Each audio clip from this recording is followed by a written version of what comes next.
तो गुरुदेव आगे क्या कह रहे हैं कि ये व्यवस्था परमात्मा उनकी करेगा जो भक्ति चाहेंगे, बकवाद करने वालों के लिए नहीं करेगा भगवान, वो बकवाद करते रहेंगे।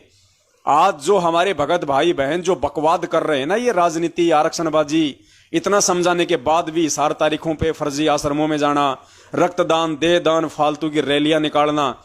अब बताओ नेपाल के अंदर हैं वो हजारों की संख्या में अपना समय बर्बाद करते हुए वो रैली निकाल रहे हैं। आज शायद वहां पे कोई मेला लगता होगा कोई पशुपतिनाथ का, जिसमें जीवों की हत्या होती है, वहां पे भैंसें काटी जाती हैं। रैली निकाल रहे हैं बहुत बड़ी, नेपाल में माइक लगा के गाड़ियों से, जीव हत्या बंद करो, जीव हत्या बंद करो। अरे भाई, परमात्मा ने भक्ति दे दी, बैठ के भक्ति कर ले। ये जीव हत्या रुकवाने का ठेका आपने नहीं ले रखा। गुरुदेव के सत्संगों पे ध्यान दो। 27 साल हो गई गुरुदेव को सत्संग करते हुए, और उस समय गुरुदेव के नेपाल के भी भगत थे। गुरुदेव 2014 में जेल में गए, ध्यान रखना। 14 से पहले क्या नेपाल के भगत नहीं थे? क्या हिंदुस्तान के भगत नहीं थे? क्या नेपाल में उस समय वो पशुपतिनाथ के मंदिर में क्या जीवों की हत्या नहीं हो रही थी? क्या हिंदुस्तान में बूचड़ खाने नहीं चल रहे? क्या परमात्मा ने 27 साल में कभी अपने भक्तों को कहा कि तुम रैलियां निकालो, ये मुर्गे मत काटो, ये बकरे मत काटो, जोटे मत काटो? कभी कहा परमात्मा ने कि बच्चों जीव हत्या के खिलाफ रैलियां निकालो? परमेश्वर ने क्या कहा कि बच्चों ये अन्यायी का लोक है, तुम यहां की व्यवस्था सुधारने में लगोगे तो तुम बिगड़ जाओगे, काल तुम्हें ठग लेगा। ये व्यवस्था तो सुधारने वाला ही सुधारेगा। तुम्हें भगवान का नाम मिल गया, अपनी भक्ति कर लो बैठ के, ये तुम्हारे लिए अच्छा रहेगा। लेकिन पुण्यात्माओं, काल प्रेरित जब भगत हो जाता है, वो अच्छे भले का निर्णय नहीं कर पाता है, भले बुरे का निर्णय नहीं कर पाता है। और ये साध संगति से ना जुड़ने का नतीजा है, जो उस परमेश्वर के ज्ञान को आधार ना बना के, और नेपाल में वो रैली निकाली जा रही है। अब बताओ, तुम साल में एक बार वो रैली निकालते हो और कहां भोगते हो? गली कूचों में जा जाके लेके टेम्पू बना के फालतू के बैनर, संगत का पैसा बर्बाद करके जीव हत्या बंद करो, जीव हत्या बंद करो। क्या हो जाएगा उससे? तुमने पिछली बार भी वो रैली निकाली थी नेपाल में, हो गई जीव हत्या बंद, हो गया पशुपतिनाथ का मंदिर बंद, हो गई हत्या बंद। एक साल में तुम कौन सा वो किला तोड़ लोगे 2 घंटे रैली निकाल के? तेरे पड़ोस में जहां तू रहता है उस शहर में क्या कोई बुचड़ खाना नहीं है? क्या तेरे आसपास में कोई मुर्गा काटने वाला नहीं है? क्या कोई कसाई की दुकान नहीं है? बकरे काटने वाले की दुकान नहीं है? उसको तूने कितनी बार बोला जाके कि भाई साहब ये बंद कर दे, ये जीव हत्या है? उसको बोलने की तो तेरी हिम्मत है नहीं, और ये ड्रामा करने के लिए तुम्हारे अंदर हिम्मत दे देता है काल भगवान, संगत का पैसा और समय बर्बाद करवाने के लिए। अरे गुरुदेव ने कभी हिंदुस्तान में कोई जीव हत्या के खिलाफ कोई रैलियां निकलवाई क्या? नेपाल में कोई रैली निकलवाई क्या परमात्मा ने अपने रहते सहते? कोई रक्तदान किसी का करवाया? देह दान किसी का करवाया? जाटों को आरक्षण दिया? कांग्रेस बीजेपी को वोट डलवाई भगवान ने? तुम्हारी बुद्धि क्यों भ्रष्ट हो रही है? इस समय का सदुपयोग तुम साध संगति से जुड़ के अपनी भक्ति और आत्म कल्याण के लिए क्यों नहीं कर रहे? अपना समय और समाज से बर्बाद करने के लिए क्यों कर रहे हो? अपनी मर्यादा क्यों तोड़ रहे हो तुम इन काल एजेंटों के पीछे चल के? पुण्यात्माओं, बड़ा मुश्किल है यहाँ पे, इसलिए भगवान सत्संगों में रोता है कि मेरे इतना समझाने के बाद भी नालायकों की आंखें नहीं खुल रही। तो यहां परमात्मा हमें समझा रहे हैं पुण्यात्माओं कि बकवाद करने वालों की भगवान उस समय रक्षा नहीं करेगा। और पुण्यात्माओं, परमात्मा के कुछ ही हीरे मोती लाल होते हैं जिनको ये बातें समझ में आती हैं, और जो समझ के साथ संगति से जुड़ जाते हैं, गुरु वचन और गुरु मर्यादा को प्रथम रख के चलते हैं, वही भक्ति मार्ग पे सफल होते हैं। परमात्मा अपने शब्द में कहते हैं कि कुछ वाणी है परमात्मा की कि लागी का मार्ग और है, कोई देखो सत्संग करके। हर किसी के समझ में नहीं आती हैं ये बातें। तो यहां गुरुदेव कह रहे हैं अपने सत्संग में कि परमात्मा उस समय उन्हीं की रक्षा करेगा, उन्हीं की सुरक्षा करेगा जो भक्ति चाहेंगे, बकवाद करने वालों की नहीं करेगा बिल्कुल भी। तो भाई, मैनेजमेंट के पीछे लगे हुए भाई बहनों, काल खोल के सुन लो, भगवान का सत्संग ये फाइनल आदेश है। उस समय तुम चिल्लाओगे, तुम रोओगे। ये कोरोना से जो मरे हैं हजारों की संख्या में, एक्सीडेंट होके जो मर रहे हैं, वो भी उस समय चिल्ला रहे थे, गुरुजी दया करो, गुरुजी रक्षा करो, भगवान बचाओ। नहीं बचाया परमात्मा ने। धरती पे प्रकट होने के बावजूद नहीं बचाया, अंतर्यामी होने के बावजूद नहीं बचाया। अरे महाराष्ट्र से आ रहे थे, 12 एक साथ मरे हैं। क्या भगवान को पता नहीं था उस अंतर्यामी को जेल में बैठे बैठे कि अब 2 मिनट बाद में वो मरने वाले? क्यों नहीं बचाया भगवान ने? भगवान तो कुछ भी कर सकता है, 1 सेकंड में वो तो वहीं पे प्रकट हो सकता है, बस को अपने हाथ से उठा सकता है। कुछ भी कर दे भगवान, क्यों नहीं बचाया? क्योंकि तुम मर्यादा विहीन हो, तुम मर्यादा तोड़ चुके हो, तुम एक पीले पर्चे को अपना गुरु मान चुके हो, उन भगोड़े व्यक्तियों से जुड़ के उनको अपना सतगुरु मान चुके हो, परमेश्वर की मर्यादा तोड़ चुके हो। तो सत्सेवक भाई बहनों से दास का निवेदन है, पुण्यात्माओं, ये अंतिम पेड़ का पत्ता बताया परमात्मा ने, अंतिम पेड़ का पत्ता, कि पुण्यात्माओं तुम्हारा ये जन्म अंतिम पेड़ का पत्ता है। अभी पहले ये मालिक का ये सुन लीजिए थोड़ा सत्संग, उसके बाद फिर आगे हम चर्चा करेंगे। पिप्पा जैसे ये अगर ये माहौल नहीं बदलाते फिर भगवान व्यवस्था करेगा। आपके घर में 2 दाने होंगे, तड़के भरा पाओगा मटका, पिप्पा भरा पाओगा टेगा, इस तरह कर देगा दाता आपके लिए। लेकिन भक्ति करवाने के लिए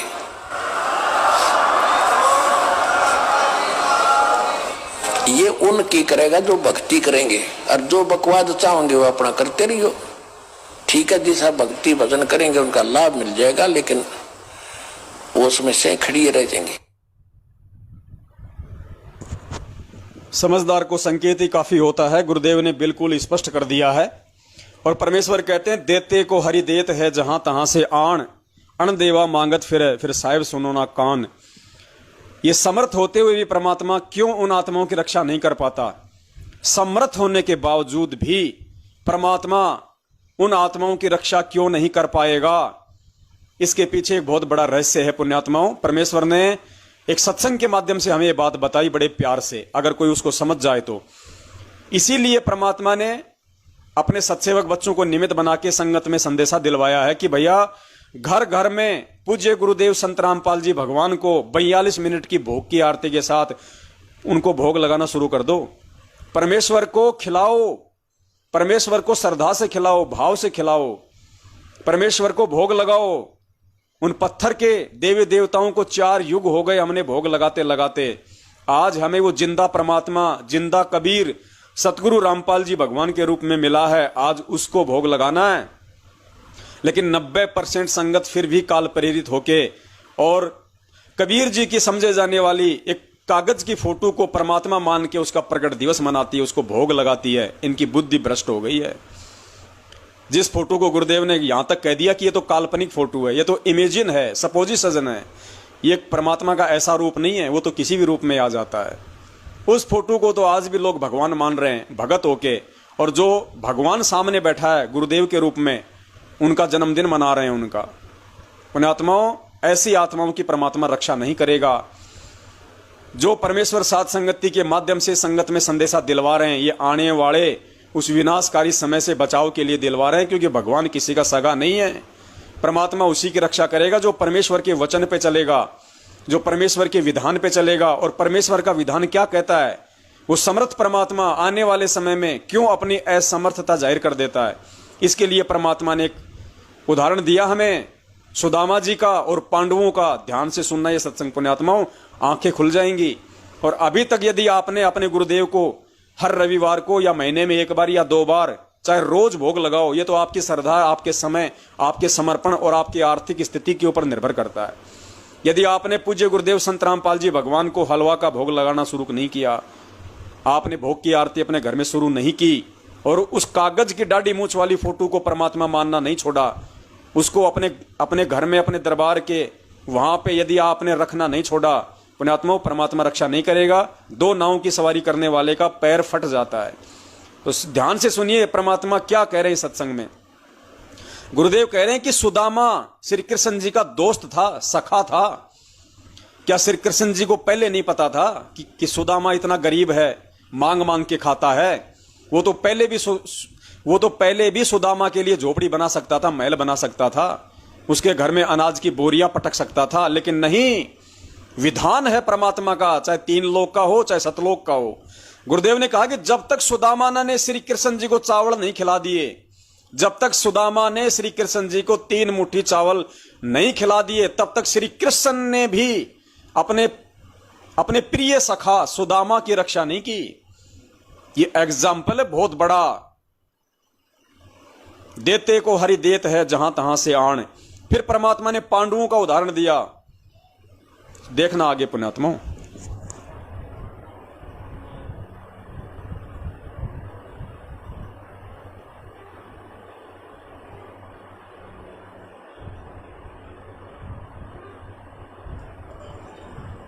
कि भाई देखो भोजन का भोग लगवाया था तंदुल कहे चावलों को। भगवान कृष्ण को सुदामा जी ने जब चावल खवा दिए तो उसके बदले में उसकी सुदामा पूरी रची नहीं तो नहीं रची, क्योंकि पहले भी तो प्रेम था, पहले के वो जाने नहीं थे कि सुदामा हमारा प्यारा सा दुखी कि भाई देखो भोजन का भोग लगवाया था तंदुल कहे चावलों को। भगवान कृष्ण को सुदामा जी ने जब चावल खवा दिए तो उसके बदले में उसकी सुदामा पूरी रची नहीं तो नहीं रची, क्योंकि पहले भी तो प्रेम था, पहले के वो जाने नहीं थे कि सुदामा हमारा प्यारा सा दुखी हो रहा है। पर जब तक वो भोग नहीं लगवा लिया चावलों का, मुट्ठी भर कर नहीं खा लिया भगवान कृष्ण ने, तब तक वो कुछ नहीं कर सके था, समर्थ होते हुए भी नहीं कर सका था। इसी प्रकार बंदी छोड़ हमें बताते हैं, आप बंदी छोड़ का पाठ करवाओ, उसके नाम पर कुछ दान धर्म करो तो मैं करूंगा। ये उनसे परम समर्थ है, कृष्ण भगवान से असंख्य गुना ज्यादा शक्तिमान कबीर साहब है, पर ये भी फेल हो जाएंगे अगर आप कुछ दान पुण्य नहीं करोगे सतगुरु के नाम पर। फिर ये आपके उन दुखों को दूर करेंगे जो कि कितने भी नाम हुआ करते हैं। तो इसलिए इस पाठ और भोग का महत्व बता रहे, साथ में एक कथा के द्वारा पता नहीं कितने प्रकार की आपको शिक्षा दे रहे। तंदुल विपर को दिए दे। तो पुण्यात्माओं, यहाँ पूज्य गुरुदेव जी ने सुदामा का उदाहरण देके स्पष्ट कर दिया है कि जब तक आप परमेश्वर को भोग नहीं लगाओगे तब तक परमेश्वर समर्थ होते हुए भी आपकी रक्षा नहीं करेगा। गुरुदेव ने कहा कि ये बंदी छोड़ भी उस समय असमर्थ हो जाता है जब आप इसको कुछ दोगे नहीं, इसके नाम पे कोई दान धर्म नहीं करोगे, कोई पाठ नहीं करोगे, इसको भोग नहीं लगाओगे, तब तक ये भी असमर्थता दिखा देगा समर्थ होते हुए भी। तो पुण्यात्माओं, आज गुरुदेव जी हिसार जेल में हैं, तो भक्ति विधान के अनुसार साल में एक बार पाठ करवाना चाहिए भगत को। लेकिन आज हम पाठ कहां करवाएं, इसके लिए परमात्मा ने हमें दूसरी जो विधि बता रखी है कि साल में एक बार हम अपने घर पे सहपरिवार बाल बच्चों के साथ में परमेश्वर के सामने पाठ प्रकाश का संकल्प कर लें। आप जितने भी भगत भाई बहन हैं, कुपात्रों को ज्योति पाठ का पैसा मत देना भूल के भी, वरना वापस दुविधा में पड़ जाओगे, ज्यादा परेशानियों का सामना करोगे आने वाले समय में। आज गुरुदेव हिसार जेल में हैं और उनके विधान अनुसार साल में एक बार पाठ का संकल्प करना चाहिए। पूरा परिवार जिन जिन्होंने नाम दीक्षा ली हुई है, अपने घर पे जहां भी बंदी छोड़ का दरबार लगा रखा है, वहां पे परमेश्वर को दंडवत करके आप मालिक से ये संकल्प कर लीजिए कि हे बंदी छोड़, आपके भक्ति विधान अनुसार आपका परिवार, आपके बाल बच्चे आपको पाठ प्रकाश का संकल्प करते हैं गुरुदेव, इसे स्वीकार कीजिए। और परमात्मा, आप अपने बच्चों की सार संभाल रखना। और गुरुदेव, जब आप आश्रम में आ जाओगे, परमेश्वर इस पाठ का पैसा आप सुपात्र सतगुरुदेव जी के ही कर कमलों में देंगे।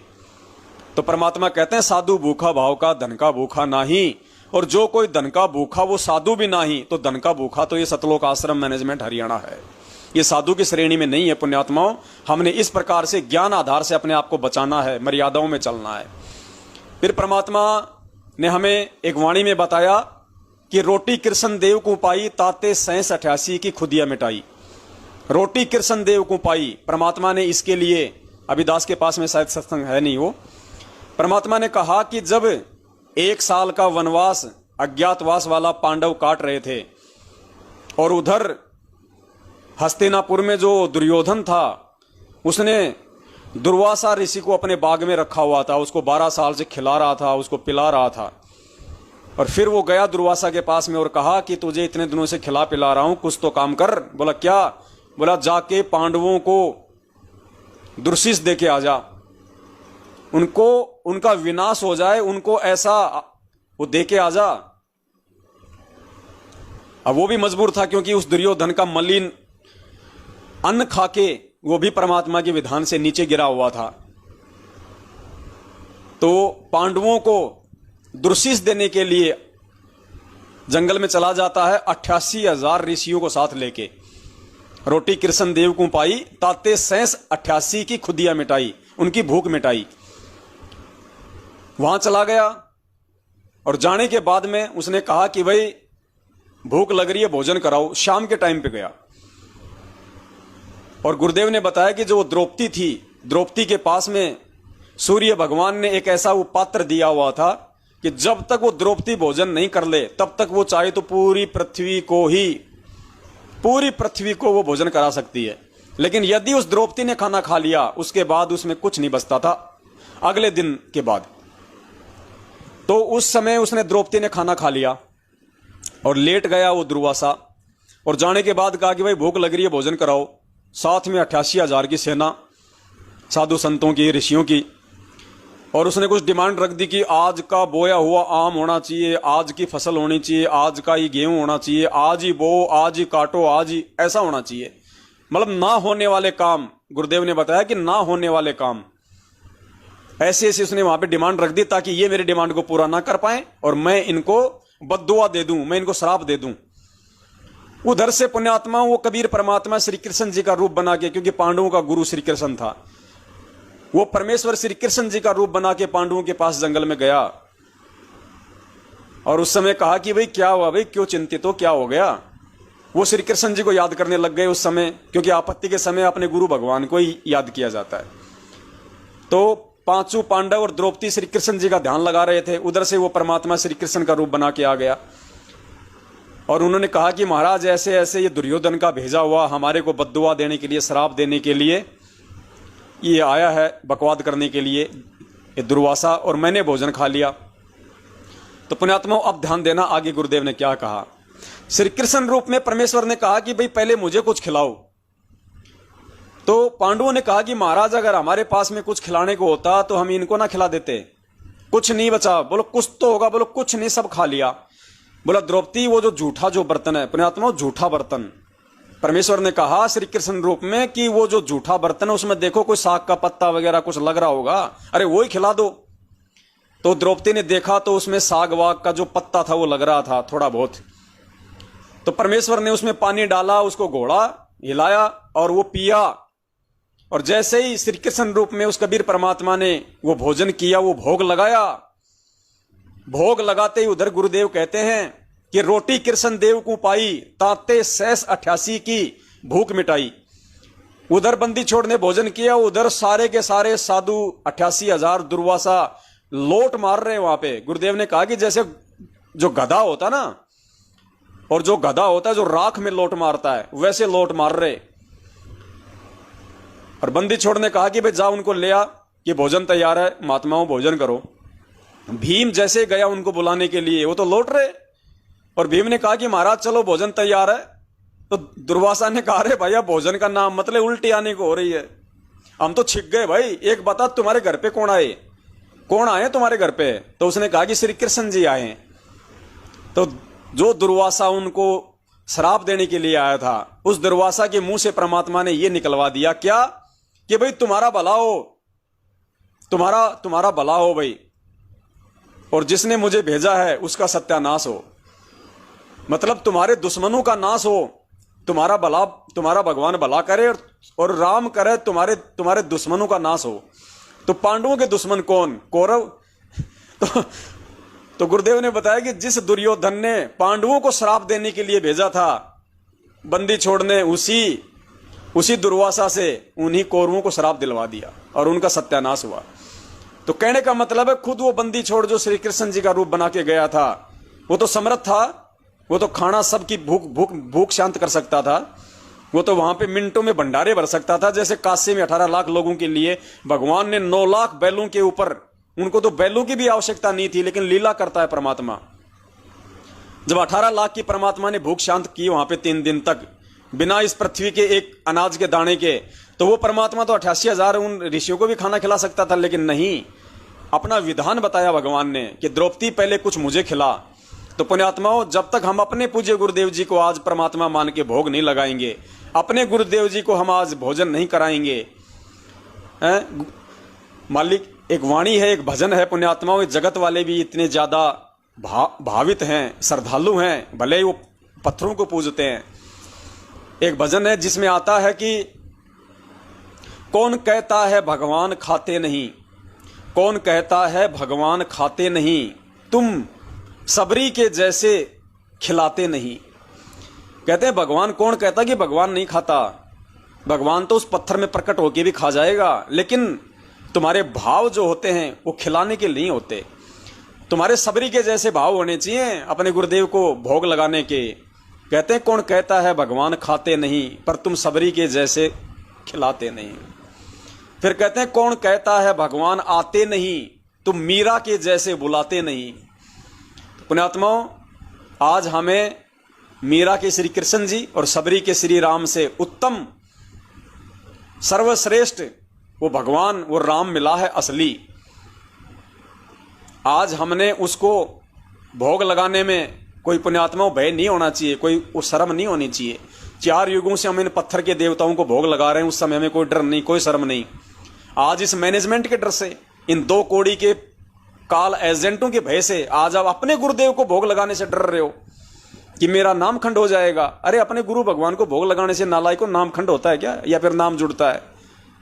हमारे नेपाल की जो कमला बहन है, उसके माध्यम से परमात्मा ने संगत में घर घर में आज भोग लगवाना शुरू कर दिया। घर घर में जब उसने नेपाल में भोग लगाना शुरू किया पिछले 2 साल से, तो नेपाल के स्टेट कोऑर्डिनेटर ने मंजू के माध्यम से जेल में लगवा दी प्रार्थना। ऑडियो आ गई कि गुरुजी वो आपका भोग लगा रहे हैं। बता, वो नालायक अपने बाप से प्रार्थना कर रही है कि गुरुजी आपका भोग लगा रहे हैं। अरे और किसका लगाएंगे? तेरे चाचा महेंद्र भोगड़े का लगाएंगे क्या?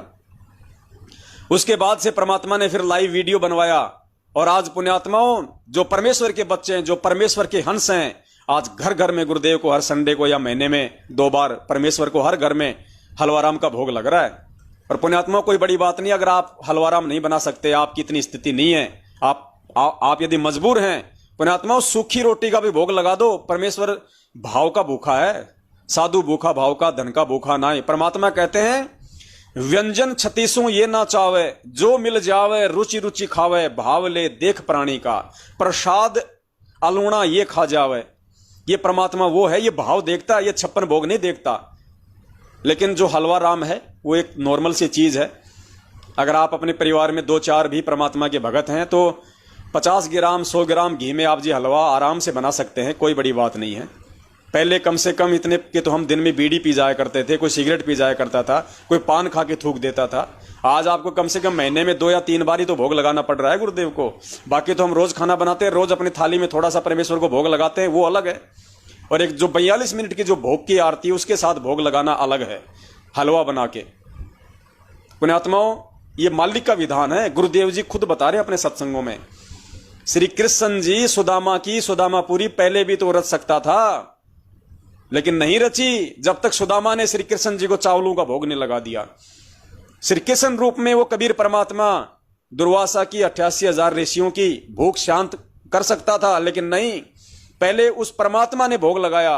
पांडवों का झूठा परमेश्वर ने पानी घोल के पिया, अपने विधान को पूरा किया भगवान ने। ये सत्संग आज परमात्मा ने हमें इसीलिए समझाएं कि पुण्यात्माओं, जब परमेश्वर ने उनके साथ में कोई छल कपट नहीं किया, उस समय परमात्मा ने कोई भेदभाव नहीं किया, तो आज तो परमात्मा साक्षात अपने वास्तविक रूप और स्वरूप में धरती पे प्रकट है। आज कैसे अपने विधान को तोड़ देगा? जब तक तुम अपने, सबसे पहले तो अपने गुरुदेव को भगवान नहीं मानोगे, और भगवान मान के फिर कागज वाली दाढ़ी मूछ वाली फोटो को जो तुम भगवान मानते हो अपने नादानी में, उसको जब तक छोड़ोगे नहीं, उसको पूजना नहीं छोड़ोगे, उसका ध्यान नहीं छोड़ोगे, और अपने गुरुदेव को ही वो कबीर परमात्मा नहीं मानोगे, और फिर अपने गुरुदेव को हलवा राम का अपने घर पे भोग नहीं लगाओगे, परमात्मा रक्षा नहीं करेगा। ये विधान है भगवान का, और ना ही हमारी भक्ति सफल होगी।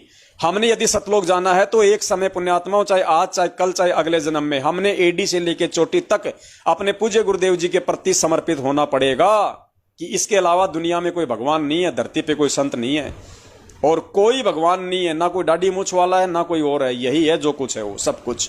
उसके बाद पुण्यात्माओं, परमात्मा पल पल अपने भगत की, उस मर्यादित भगत की जो आज मर्यादा में रह के चल रहा है, गुरु वचन पे चल रहा है, गुरु मर्यादा में है, साथ संगति से जुड़ा हुआ है, उसकी परमात्मा रक्षा करेगा, क्योंकि परमात्मा स्वयं अपना विधान नहीं तोड़ता। ये परमेश्वर के सत्संगों से ही आपके सामने जग जाहिर है।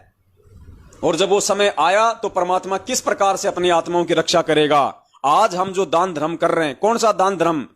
इस काल एजेंट मैनेजमेंट को जो ज्योति पाठ और दान का पैसा दे रहे हैं, वो दान धर्म नहीं।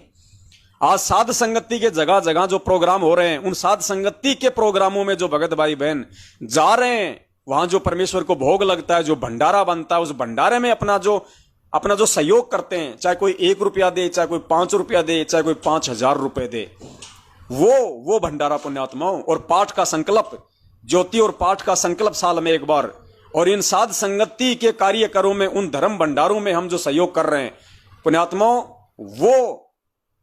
वो दान पुण्य, उसके आधार से वो परमात्मा आने वाले समय में हमारी रक्षा करेगा। और जब गुरुदेव जेल से बाहर आ जाएंगे, उस समय तो सारा सब कुछ हमने अपने पूज्य गुरुदेव जी के हाथों में देना है। पाठ का पैसा भी अपने गुरुदेव के हाथ में देना है, ज्योति का भी अपने गुरुदेव के हाथ में देना है, 10वें अंश का भी गुरुदेव के हाथ में देना है। लेकिन आज गुरुजी हमारे बीच में नहीं है शारीरिक रूप से, इसलिए हमने पाठ का तो संकल्प कर लेना है, क्योंकि सत्य भक्ति है, परमात्मा अंतर्यामी है, वो भाव का भूखा है। और साध संगति में ज्यादा से ज्यादा हमने पहले पुण्यात्माओं, हम इनके रैलियों में तो धक्के खाते थे। ये कभी डीसी को ज्ञापन दे रहे हैं मैनेजमेंट वाले, कभी सीएम को ज्ञापन दे रहे हैं, कभी प्रधानमंत्री के सामने इच्छा मृत्यु का फॉर्म भर रहे हैं, कभी रक्तदान, कभी देदान। हम वहां भी तो धक्के खा रहे थे, अपना समय बर्बाद कर रहे थे। आज जहां भी आपको साध संगति का प्रोग्राम मिल जाए, और यदि आप जाने में सक्षम हैं, आपको ऐसा कोई विशेष कोई काम धंधा नहीं है पीछे, आपकी जेब में 2 पैसा है, भगवान की दया से आपको जाना चाहिए, चाहे आपको 500 किलोमीटर से क्यों ना आना पड़े, आपको जाना चाहिए पुण्यात्माओं। वो प्रोग्राम भले ही एक रात का है, लेकिन एक रात में परमात्मा हमारी भक्ति से कितनी बैटरी चार्ज कर देता है, हमें इस चीज का आइडिया भी नहीं है। फिर देखिए परमात्मा किस प्रकार से अपने भगत की रक्षा करेगा।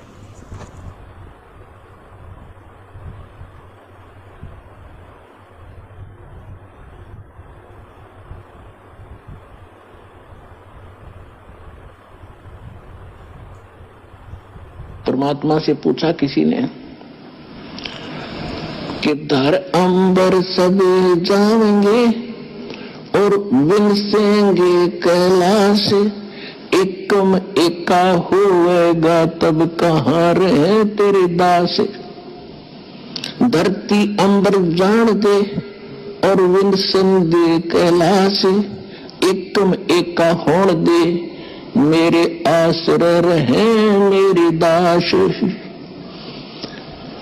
कि मेरे भक्त मेरे द्वारा बताई गई इस विधि और इस धर्म पुण्य के जहाज में बैठ के और ऐसे रहेंगे जैसे नौका जल के ऊपर रहा करती है। ये धर्म के कारण ये विनाश में नहीं आएंगे, जो तीनों लोगों का विनाश बेशक हो जाए। पुण्यात्माओं, ये परम संत पूर्ण परमात्मा के मुख से निकले गए शब्द हैं। ये मिथ्या नहीं हो सकते, झूठे नहीं हो सकते। साध वचन पलटे नहीं, पलट जाए ब्रह्मांड। और ऐसा ही होगा आने वाले समय में, इसको कोई काट नहीं सकता। पुण्यात्माओं, समर्थ शक्ति धरती पे प्रकट है हमारे गुरु भगवान के रूप में। तो पुण्यात्माओं, दास की तो सेवा केवल इतनी है, परमपिता परमेश्वर जी के आशीर्वाद से, उनके सत प्रेरणा से आज काल भगवान का जो कुचक्कर, जो कुचाल षड्यंत्र जो संगत में और पूरे विश्व में जो फैला हुआ है, जिस प्रकार से वो भगत समाज से लेकर जगत वालों को भ्रमित कर रहा है, अपने जाल में फांस रहा है, उसकी जानकारी आप जियों तक पहुंचा दी जाए परमपिता परमेश्वर के आशीर्वाद से, उस समर्थ के आशीर्वाद से। वरना मुझ नीच 2 कौड़ी के पवनदास की क्या औकात पुण्यात्माओं, मैं भी आप ही की कैटेगरी का 2 कौड़ी का जीव हूं। मेरी क्या औकात जब बाकी संगत में कोई खड़ा नहीं हो रहा, कोई इतना सब कुछ नहीं कर पा रहा जो परमात्मा इस कुत्ते को निमित्त बना के जो करवा रहे हैं। तो इसमें सारा का सारा श्रेय सब कुछ उस बंदी छोड़ का है, मेरे गुरु भगवान का है, मेरे परम पिता का है। तो दास तो अपनी सेवा और अपनी भक्ति जब तक पूज्य गुरुदेव जी का आशीर्वाद रहेगा, निर्बाध और निर्विघ्न रूप से करता ही रहेगा। चाहे कोई समझे या ना समझे, समझेगा तो उसका भला, ना समझेगा तो उसका बुरा। इस दास की तो सेवा परमात्मा के चरणों में बन रही है। और आप सभी भाई बहनों से निवेदन है, जिन्होंने अभी तक अपना कोई यूट्यूब चैनल नहीं खोला है, जिन्होंने फेसबुक पे अपना कोई ग्रुप नहीं बनाया है, सबसे पहले वो भाई बहन, ये भी एक बहुत बड़ी सेवा है। यदि आप इस प्रकार से भी करते हैं तो अपना यूट्यूब चैनल खोल लीजिए। बहुत आसान है, यूट्यूब पे जाइए, सर्च कीजिए यूट्यूब चैनल कैसे बनाएं या फेसबुक का ग्रुप कैसे बनाएं। 2-2, 4-4 मिनट के वीडियो मिल जाएंगे, अच्छे से आप जी समझ जाओगे। चैनल बनाने के बाद में आप जी उन पे दास के ये वीडियो डालिए, दिन में 2-4 वीडियो डालते रहिए। और डालने के बाद में बहुत सारे भगत भाई बहन ऐसे हैं पुण्यात्मा, वो वीडियो तो डाल देते हैं अपने चैनल बना के, अब उनके वीडियो को कोई देखता नहीं है। फिर 2-2 दिन निकल जाते हैं, 2 आदमी भी उनके वीडियो नहीं देखते। डालने से भला नहीं होगा पुण्यात्माओं। वो वीडियो अपने चैनल पे डालने के बाद में भी आपने उस वीडियो का लिंक हर जगह शेयर करना पड़ेगा। आपके मोबाइल पे, व्हाट्सएप पे जितने भी भक्तों के नंबर हैं, सबको वो वीडियो भेजिए। जगत वालों को या व्हाट्सएप के जितने भी आप जी ग्रुपों में जुड़े हैं वहां पे आप जी उस वीडियो के लिंक को शेयर कीजिए। और फेसबुक पे भी जब हम वीडियो डालते हैं तो वहां पे एक साथ में 400-500 लोगों को शेयर कर सकते हैं। एक साथ में वहां पे हम टैग कर सकते हैं, 400-500 लोगों को टैग कर सकते हैं एक साथ। तो जब तक आप थोड़ा आगे नहीं बढ़ेंगे, फेसबुक पे जो भक्तों के जो ग्रुप हैं आप जी उनमें ऐड होइए, आप उनको ज्वाइन कीजिए। और ज्वाइन होने के बाद आप अपने वीडियो के लिंक उन सभी फेसबुक के ग्रुपों में आप जी शेयर कीजिए। ऐसे ही अपना यूट्यूब का वीडियो उसको आप जी व्हाट्सएप से लेके फेसबुक पे, फेसबुक के ग्रुपों में हर जगह उसको शेयर कीजिए। और शेयर आप उसको करते रहिए, तभी पुण्यात्मा आपकी वीडियो आगे पहुंचेंगे, भगत समाज तक पहुंचेंगे और लोग ये सच्चाई जान के फायदा उठा पाएंगे। वरना देख लो जिस प्रकार से नेपाल से लेके हिंदुस्तान लोग आज भी सतगुरु के भगत होने के बाद भी साध संगति से ना जुड़ के कितना बड़ा धोखा खाए बैठे हैं। भगत भाई मर रहे हैं उसकी चिंता नहीं, और वो जो झोटे बकरे काटे जा रहे हैं उनके लिए रैलियां निकाल रहे हैं। अब इससे बड़ा और मंदबुद्धिता का काम उनका और क्या होगा। पुण्यात्माओं, हमने हर स्थिति में भगवान के वचन पे चलना है। 1994 से लेकर 2014 तक जो भक्ति क्रिया हमारे गुरुदेव ने की हैं, एक भगत के रोल में परमात्मा ने हमें समझाई हैं, परमेश्वर ने की हैं, हमें उसी आधार से चलना है। भगवान ने कभी भी ये रैलियां नहीं निकाली कि जीव हत्या बंद करो। सत्संग कर दिए भगवान ने, हमें समझा दिए, हमें सावधान रहने के लिए परमात्मा ने हमें बता दिया। भूख लग रही है, अपना पेट भरे हम सबसे पहले इस आध्यात्मिक मार्ग में, भक्ति मार्ग में। तो पुण्यात्माओं, इस प्रकार से हम सत्सेवकों ने कोई भी गलती नहीं करनी है परमेश्वर के आशीर्वाद से। और तमाम जाने अनजाने की गलतियों की समालोचना हम रोज अपने पूज्य गुरुदेव, अपने भगवान से मांगते रहें। कोशिश करें हम बैठ के आरती करने की तीनों समय की। और परमात्मा ने चाहा तो बहुत ही जल्दी दास की कजोड़ भगत जी से बातचीत हुई है। और जो भक्ति बोध जो पुस्तक है, परमात्मा एक अच्छी क्वालिटी में, अच्छे पेपर में, थोड़ी सी बड़ी साइज में, क्योंकि जो भक्ति बोध की जो वर्तमान साइज है वो बहुत छोटी है। हमारे कुछ ऐसे भगत भाई बहन हैं जो मतलब बुजुर्ग हैं, जिनके लिए उन शब्दों को पढ़ना बहुत ही छोटा पड़ जाता है। तो थोड़ी सी उसको बड़ी साइज में परमात्मा के दया से छपवा रहे हैं। बहुत जल्दी भक्ति बोध भी छप जाएगी। और एक हम कोशिश कर रहे हैं परमपिता परमेश्वर के आशीर्वाद से आध्यात्मिक जो ज्ञान गंगा है, जो गुरुदेव के समय आश्रम में थी, आध्यात्मिक ज्ञान गंगा जो मिलावट रहित है, उस पुस्तक को भी तकरीबन 1000 की संख्या में हम लोग छपवा रहे हैं। और साथ में कुछ 16 GB के जो मेमोरी कार्ड हैं वो भी हम ले रहे हैं। उनमें गुरुदेव के सत्संग वाणियाँ, ये सब कुछ, जो भोग की आरती है, जो पाठ वाली आरती है, जो परमेश्वर को भोग लगेगा, जो 42 मिनट की आरती है, तीनों समय की आरती है, सत्संग है, शब्द है, ये सारी चीज़ें।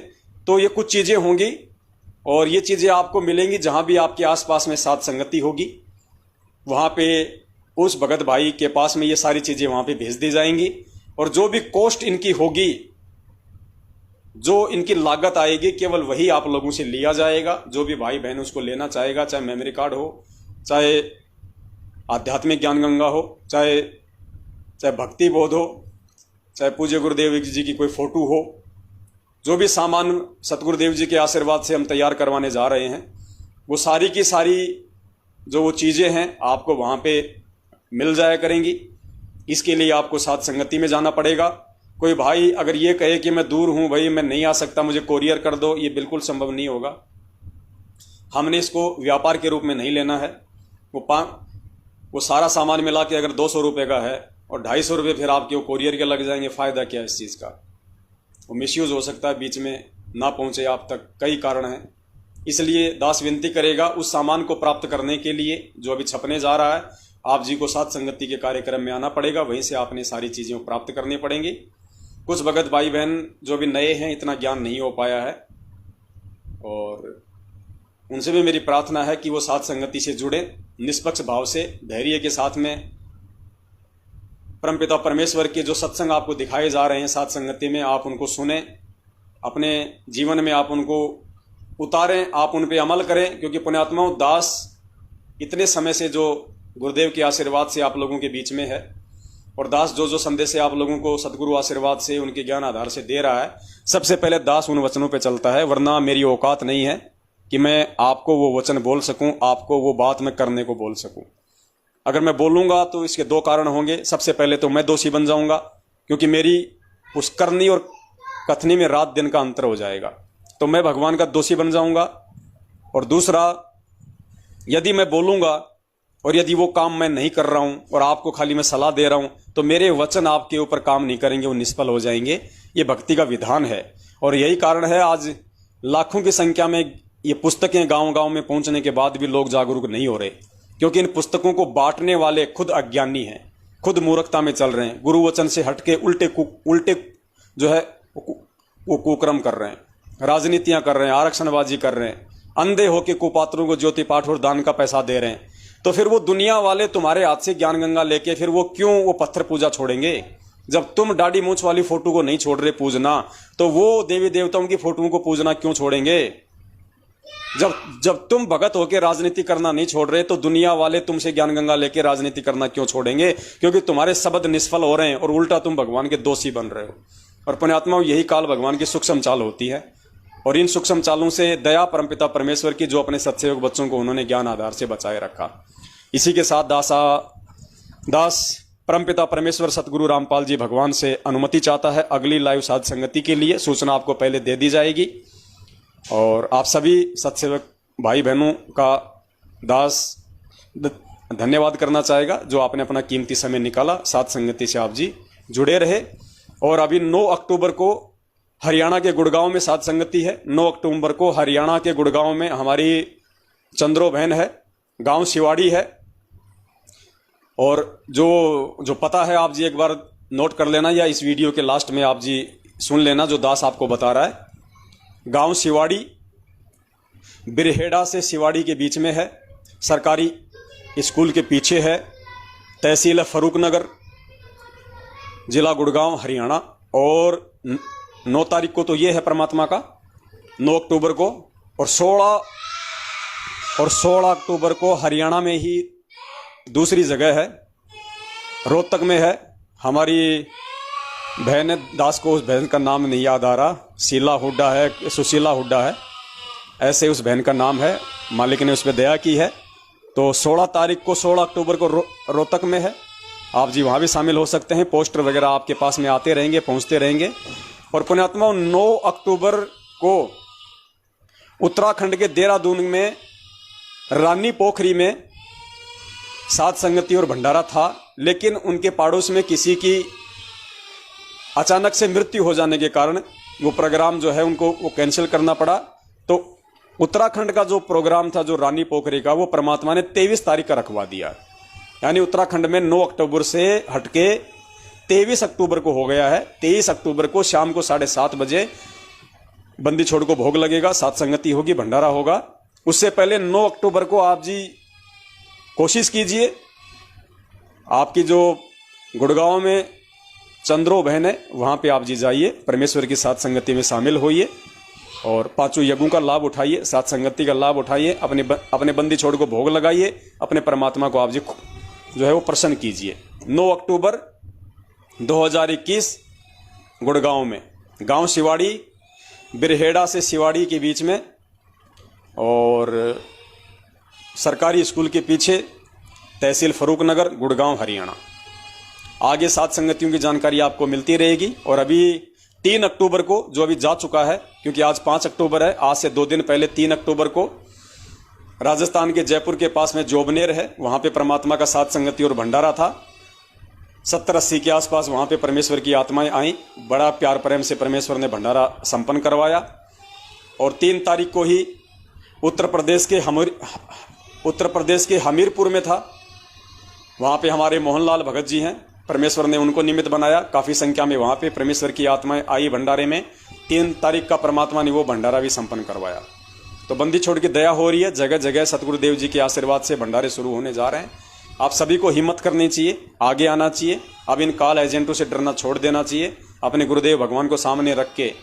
और जगह जगह आपने भी साथ संगति के प्रोग्राम रखवाने चाहिए, ज़्यादा से ज़्यादा आत्माएं उनमें शामिल हो सकें। आने वाले समय में पुण्यात्माओं यही एकमात्र साधन है जो आप और हमारी रक्षा और सुरक्षा का कारण बनेगा।